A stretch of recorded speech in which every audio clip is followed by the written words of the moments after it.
ಆತ್ಮೀಯ ವೀಕ್ಷಕರಿಗೆ ನಮ್ಮ ಧರಣಿ ನ್ಯೂಸ್ ಚಾನೆಲ್ಗೆ ಸ್ವಾಗತ. ಕನ್ನಡ ಸಾಹಿತ್ಯ ಕೃತಿಗಳಿಗೆ 8 ಜ್ಞಾನಪೀಠ ಪ್ರಶಸ್ತಿ ಬಂದಿದೆ. ತಮಿಳು ಭಾಷೆಯಿಂದ ಕನ್ನಡ ಹುಟ್ಟಿಲ್ಲ. ಯಾರೋ ಒಬ್ಬ ತಮಿಳುನಾಡಿನ ಸಿನಿಮಾ ನಟ ತಮಿಳಿನಿಂದ ಕನ್ನಡ ಹುಟ್ಟಿತು ಅಂತ ಹೇಳಿದಾಗ ಕನ್ನಡ ಭಾಷೆ ಆಗಲಿ, ಸಂಸ್ಕೃತಿ ಆಗಲಿ, ಚರಿತ್ರೆ ಆಗಲಿ ಯಾವುದಕ್ಕೂ ಕಡಿಮೆ ಇಲ್ಲ. ಸ್ವಲ್ಪ ತಿಳುವಳಿಕೆ ಇದ್ದಿದ್ರೆ ಅವನಿಗೆ ಹಂಗೆ ಮಾತಾಡೋದಕ್ಕೆ ನಮ್ಮ ಜನ ಬಿಡ್ತಾ ಇರಲಿಲ್ಲ. ಹೆಣ್ಣು ಮಗಳು ಬುಕರ್ ಪ್ರಶಸ್ತಿಯನ್ನು ತಂದುಕೊಟ್ಟು ಕನ್ನಡದ ಹೆಮ್ಮೆಯನ್ನು ಜಗತ್ತಿನಾದ್ಯಂತ ಸಾರಿದಾಳೆ. ಸಾಹಿತ್ಯದಲ್ಲೂ ನಾವೇನು ಕಡಿಮೆ ಅಲ್ಲ. ಕ್ರಿಸ್ತಶಕ 450ರಲ್ಲಿ ನಮ್ಮಲ್ಲಿ ಹಲ್ಮಿಡಿ ಶಾಸನ ಸಿಗುತ್ತೆ. SL ಭೈರಪ್ಪ ಅಂತ. ಆತ ಸಂಸ್ಕೃತದಿಂದ ಕನ್ನಡ ಹುಟ್ಟಿದೆ ಅಂತ ಹೇಳ್ತಾನೆ. ಕನ್ನಡ ಭಾಷೆ ಸಾಹಿತ್ಯ ಕೃತಿಗಳಿಗೆ ಬಂದಿರುವಷ್ಟು ಜ್ಞಾನಪೀಠ ಪ್ರಶಸ್ತಿ ಹಿಂದಿಯವರಿಗೆ ಬಂದಿಲ್ಲ. ತಮಿಳ್ನವ್ರು ಮೆರೀತಾರಲ್ಲ ಅವ್ರಿಗೆ ಬಂದಿಲ್ಲ, ತೆಲುಗಿನವ್ರಿಗಿಲ್ಲ, ಮರಾಠಿಯವರಿಗಿಲ್ಲ, ಬೆಂಗಾಲಿಗಳಿಗಿಲ್ಲ, ಪಂಜಾಬಿಗಳಿಗಿಲ್ಲ. ಸಂಸ್ಕೃತದ ಅನೇಕ ಶಬ್ದಗಳು ಇಂಗ್ಲೀಷಿನ ಶಬ್ದಗಳಿಗೆ ಹತ್ರ ಇದ್ದಾರೆ. ಕನ್ನಡವನ್ನು ಯಾಕೆ ಉಳಿಸ್ಕೋಬೇಕು ಅನ್ನೋಂಥದ್ದು ಕೂಡ ಬಹಳ ದೊಡ್ಡ ಪ್ರಶ್ನೆ ಇದೆ. ಕನ್ನಡ ಭಾಷೆ ಆಗಲಿ, ಸಂಸ್ಕೃತಿ ಆಗಲಿ, ಚರಿತ್ರೆ ಆಗಲಿ ಯಾವುದಕ್ಕೂ ಕಡಿಮೆ ಇಲ್ಲ. ನಮ್ಮ ದೇಶದ ರಾಜ್ಯದ ಚರಿತ್ರೆಯನ್ನು ಸರಿಯಾಗಿ ನೀವು ಗಮನಿಸಿದ್ರೆ ಹೆಮ್ಮೆ ಪಡುವಂಥ ಅನೇಕ ಸಂಗತಿಗಳು ನಮ್ಮ ಚರಿತ್ರೆಯ ಉದ್ದಕ್ಕೂ ನಡ್ಕೊಂಡು ಬಂದಿದ್ದಾವೆ. ನೀವು ಸುಮ್ಮನೆ ನೋಡಿ, ಕನ್ನಡ ನಾಡಿನ ಮೊದಲ ಕನ್ನಡದ ಸಾಮ್ರಾಜ್ಯ ಕ್ರಿಸ್ತಶಕ 345ರಲ್ಲಿ ಶುರುವಾದಂಥ ಕದಂಬರ ಮಯೂರ ಸ್ಥಾಪನೆ ಮಾಡಿದ ಕದಂಬ ವಂಶದ ಸಾಮ್ರಾಜ್ಯ. ಅದು ಕನ್ನಡದ ಮೊದಲನೆಯ ಸಾಮ್ರಾಜ್ಯ. ಆದರೆ ಅದೇ ಕಾಲದಲ್ಲಿ ಕ್ರಿಸ್ತಶಕ 350ರಲ್ಲಿ ತಲಕಾಡಿನ ಗಂಗರು ಕೂಡ ಒಂದು ಸಾಮ್ರಾಜ್ಯವನ್ನು ಕಟ್ತಾರೆ. ಆಮೇಲೆ ರಾಷ್ಟ್ರಕೂಟರು, ಚಾಲುಕ್ಯರು, ಹೊಯ್ಸಳರು, ವಿಜಯನಗರದವರು ಇವರೆಲ್ಲರೂ ಕೂಡ ಭಾಳ ದೊಡ್ಡ ಕನ್ನಡ ಚಕ್ರವರ್ತಿಗಳು ಈ ದೇಶವನ್ನು ಆಳಿದ್ದಾರೆ. ಇವರೆಲ್ಲರಿಗೂ ಒಂದು ಭಾಳ ದೊಡ್ಡ ಇತಿಹಾಸವೇ ಇದೆ. ನಮ್ಮಲ್ಲಿ ರಾಷ್ಟ್ರಕೂಟರ ದೊರೆ 3ನೇ ಗೋವಿಂದ ಅಂಥೇಳಿ, ಅವನು ಹಿಮಾಲಯದ ತನಕ ಹೋಗ್ತಾನೆ. ಅವನು ಕನ್ನಡಿಗ. ಹಿಮಾಲಯದ ತನಕ ಹೋಗಿ ಗೆದ್ದು ಬರ್ತಾನೆ. ಇನ್ನೊಬ್ಬ ಇಮ್ಮಡಿ ಪುಲಿಕೇಶಿ ಅಂತ ಚಾಲುಕ್ಯರ ದೊರೆ, ಅವನು ಉತ್ತರದ ದೊರೆ ಶ್ರೀಹರ್ಷನನ್ನು ನರ್ಮದಾ ನದಿಯ ದಂಡೆಯ ಮೇಲೆ ವಿಂಧ್ಯ ಪರ್ವತದ ಹತ್ರ ಸೋಲ್ಸ್ಬಿಡ್ತಾನೆ. ಆಗ ಇಡೀ ದೇಶಕ್ಕೆ ಇಮ್ಮಡಿ ಪುಲಿಕೇಶಿ ಚಕ್ರವರ್ತಿ ಆಗ್ಬೋದಾಗಿತ್ತು. ಆದರೆ ಆ ಹರ್ಷವರ್ಧನ ಸ್ವಲ್ಪ ಬುದ್ಧಿವಂತಿಕೆಯನ್ನು ಉಪಯೋಗಿಸಿ ಹಿಂಗೆ ಬಿಟ್ಟರೆ ಇವ್ನು ನಮ್ಮನ್ನೆಲ್ಲ ಸಾಯಿಸೋ ಸಾಧ್ಯತೆ ಇದೆ ಅಂತ ಹೇಳಿ, ಇಲ್ಲಪ್ಪ ನಾವು ಯುದ್ಧ ಮಾಡೋದು ಬೇಡ, ಸಂಧಾನ ಮಾಡ್ಕೊಂಬಿಡೋಣ, ನೀನು ದಕ್ಷಿಣಾಪತೇಶ್ವರ, ನಾನು ಉತ್ತರಾಪತೇಶ್ವರ ಅಂತೇಳಿ ಸಂಧಾನ ಮಾಡ್ಕೊಳ್ತಾನೆ. ಅಂದರೆ ಇಮ್ಮಡಿ ಪುಲಿಕೇಶಿ ಅಷ್ಟು ಶಕ್ತಿಶಾಲಿಯಾಗಿದ್ದ ದೊರೆಯಾಗಿದ್ದ. ರಾಷ್ಟ್ರಕೂಟರ ಸೈನ್ಯದ ಒಂದು ಭಾಗ ಇತ್ತಲ್ಲ, ಸೈನ್ಯ ಇತ್ತಲ್ಲ, ಅದು ಸಿಕ್ಕಾಬಿಟ್ಟೆ ಆನೆಗಳಿಂದ, ಆನೆಯ ಸೈನ್ಯವನ್ನು ಹೊಂದಿದ್ದಂಥ, ಗಜಪಡೆಯನ್ನು ಹೊಂದಿದ್ದಂಥ ಒಂದು ಸೈನ್ಯ. ಗಂಗರ ಸಾಮ್ರಾಜ್ಯದಲ್ಲೂ ಗಜಪಡೆ ಬಹಳ ಜೋರಾಗಿರ್ತದೆ. ಗಂಗರ ಒಬ್ಬ ದೊರೆ ದುರ್ವಿನೀತ ಅಂಥೇಳಿ, ಅವನು ಗಜಶಾಸ್ತ್ರ ಅಂತಲೇ ಆನೆಗಳ ಬಗ್ಗೆ ಒಂದು ಪುಸ್ತಕವನ್ನು ಬರೀತಾನೆ. ಅವನು 5 ಮತ್ತು 6ನೇ ಶತಮಾನದಲ್ಲಿ ಇದ್ದಂಥವನು ದುರ್ವಿನೀತ. ಆಮೇಲೆ ಈ ರಾಷ್ಟ್ರಕೂಟರ ಸೈನ್ಯಕ್ಕೆ ಏನು ರಾಷ್ಟ್ರಕೂಟ ಬಲ ಅಂತ ಹೇಳಿ ಹೆಸರಿಟ್ಟಿರ್ತಾರೆ.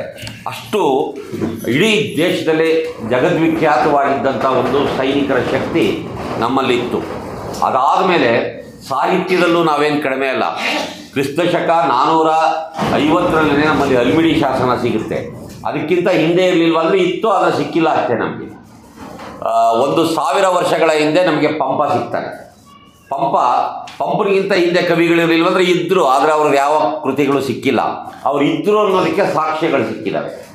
ನಮ್ಮಲ್ಲಿ ಕೇಶಿರಾಜ ಅಂತ ಒಬ್ಬ, ಅವನು ಬರೆಯುವ ಶಬ್ದಮಣಿ ದರ್ಪಣದಲ್ಲಿ ಅಥವಾ ಕವಿರಾಜ ಮಾರ್ಗದಲ್ಲಿ ಅನೇಕ ದುರ್ವಿನೀತ ಬರೆದಿರುವ, ಅಸಗ ಬರೆದಿರುವ, ಗುಣನಂದಿ ಬರೆದಿರುವಂಥ ಪದ್ಯಗಳನ್ನು ಉಲ್ಲೇಖಿಸಲಾಗಿದೆ.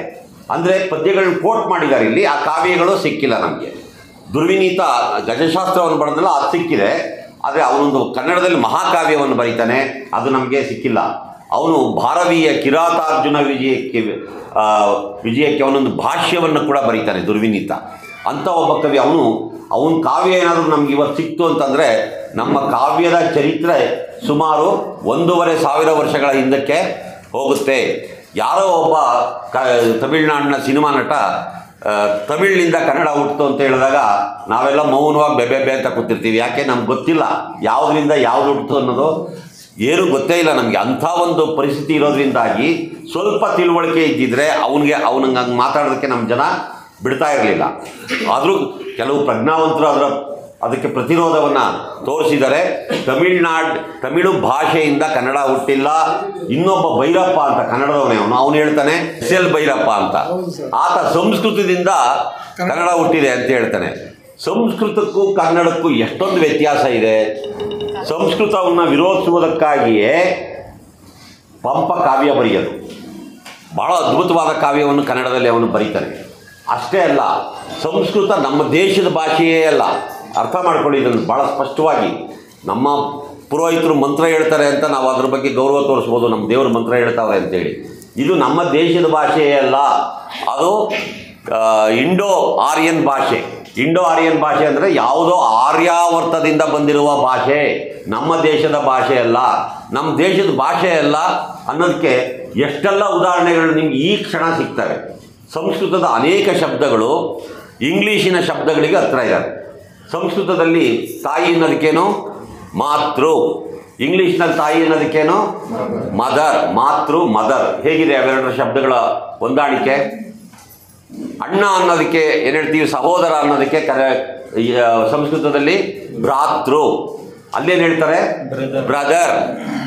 ಬ್ರದರ್ ನೋಡಿ, ಈ ಬ್ರದರ್ ಭ್ರಾತೃ, ಮದರ್ ಮಾತೃ. ಅರ್ಥ ಆಗ್ತಾ ಇದೆಯಾ ನಿಮಗೆ? ಇದ್ರ ಮೂಲಕವೇ ಗೊತ್ತಾಗ್ತಾ ಇದೆ ಇದರ ಸಾಮ್ಯತೆ ಎಲ್ಲಿದೆ, ಇದು ಯಾರ ಜೊತೆಗೆ ಸಂಬಂಧ ಹೊಂದಿದೆ ಸಂಸ್ಕೃತ ಅನ್ನೋದು ಗೊತ್ತಾಗುತ್ತೆ. ಕನ್ನಡದಲ್ಲಿ ಹಾಗಿಲ್ಲ. ಕನ್ನಡ ಅತ್ಯಂತ ಅದ್ಭುತವಾದ ಭಾಷೆ. ಸುಮಾರು 2000 ವರ್ಷಗಳಕ್ಕೂ ಹೆಚ್ಚು ಇತಿಹಾಸ ಕನ್ನಡದಲ್ಲಿ ನಮ್ಗೆ ಕನ್ನಡಕ್ಕಿದೆ. ಆದರೆ ನಮಗೆ ಕನ್ನಡದ ಇತಿಹಾಸ ಸಿಕ್ಕಿರೋದು ಹಲ್ಮಿಡಿ ಶಾಸನದಿಂದ ಈಚೆಗೆ. ಅದಕ್ಕೆ ಮೊದಲು ಎಷ್ಟೋ ರಚನೆ ಆಗಿರ್ತವೆ, ಅವೆಲ್ಲವೂ ನಮಗೆ ಸಿಕ್ಕಿಲ್ಲ. ಹಾಗಾಗಿ ಇದೊಂದು ವಿಶಿಷ್ಟವಾದಂಥ ಭಾಷೆ. ಇವತ್ತಿಗೂ ಕೂಡ ಇಂಡಿಯಾ ದೇಶದೊಳಗಡೆ ಕನ್ನಡ ಭಾಷೆ ಸಾಹಿತ್ಯ ಕೃತಿಗಳಿಗೆ ಬಂದಿರುವಷ್ಟು ಜ್ಞಾನಪೀಠ ಪ್ರಶಸ್ತಿ ಹಿಂದಿಯವರಿಗೆ ಬಂದಿಲ್ಲ. ತಮಿಳ್ನವ್ರು ಮೆರೀತಾರಲ್ಲ ಅವ್ರಿಗೆ ಬಂದಿಲ್ಲ, ತೆಲುಗಿನವ್ರಿಗಿಲ್ಲ, ಮರಾಠಿಯವರಿಗಿಲ್ಲ, ಬೆಂಗಾಲಿಗಳಿಗಿಲ್ಲ, ಪಂಜಾಬಿಗಳಿಗಿಲ್ಲ. ಕನ್ನಡ ಸಾಹಿತ್ಯ ಕೃತಿಗಳಿಗೆ 8 ಜ್ಞಾನಪೀಠ ಪ್ರಶಸ್ತಿ ಬಂದಿದೆ. ಅಷ್ಟೇ ಅಲ್ಲ, ಒಂದು ಇತ್ತೀಚೆಗೆ ತಾನೇ ಒಬ್ಬ ಹೆಣ್ಣು ಮಗಳು ಬುಕರ್ ಪ್ರಶಸ್ತಿಯನ್ನು ತಂದುಕೊಟ್ಟು ಕನ್ನಡದ ಹೆಮ್ಮೆಯನ್ನು ಜಗತ್ತಿನಾದ್ಯಂತ ಸಾರಿದಾಳೆ. ಇದನ್ನು ಅರ್ಥ ಮಾಡ್ಕೋಬೇಕು. ಧರಣಿ ನ್ಯೂಸ್ನ ಬೆಂಬಲಿಸಿ. ಧನ್ಯವಾದಗಳು. ಮತ್ತೆ ಭೇಟಿಯಾಗೋಣ.